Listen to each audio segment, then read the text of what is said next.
Okay, so finally we are moving on to the actual headdress here.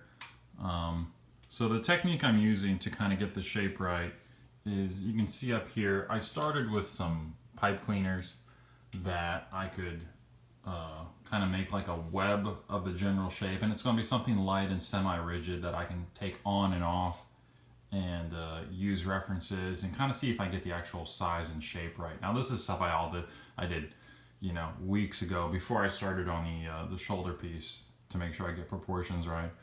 But once you get the pipe cleaner shaped the way you want it, you just put some plaster gauze over top of it to give it some rigidity, and then you go on the inside and you just start pouring the joint compound all on the inside there, and that gives it a real toughness and real rigidity for when we start applying the clay.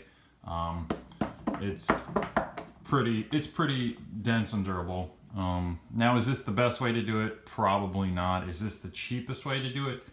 Probably. I don't know what other way to do it that would be more cost effective than this.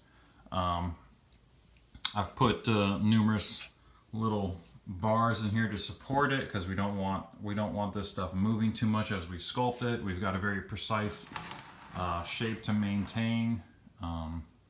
Here you see I've put tape here as kind of a guide of how I want the edge to actually flow, and then as the shoulder piece actually will fit inside, hopefully. It would kind of suck to get done with this whole thing and then it doesn't all fit together, so it's kind of important that everything is unable to move too much at this point. It needs a little more tweaking.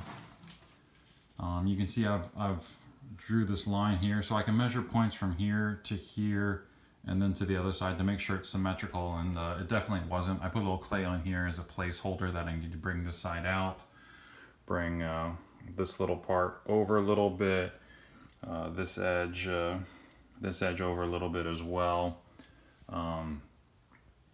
It's going to take a few more layers. I think I might pick up some more plaster bandages for a few different areas, and then put more joint compound on it to get the shape better, because you can see the shape here it's close, but it's not quite as smooth as it appears in the pictures. Luckily there are a lot of pictures online of very perfect head-on views of him, and then good shots of him from the side as he's coming out of the temple to for the execution ceremony.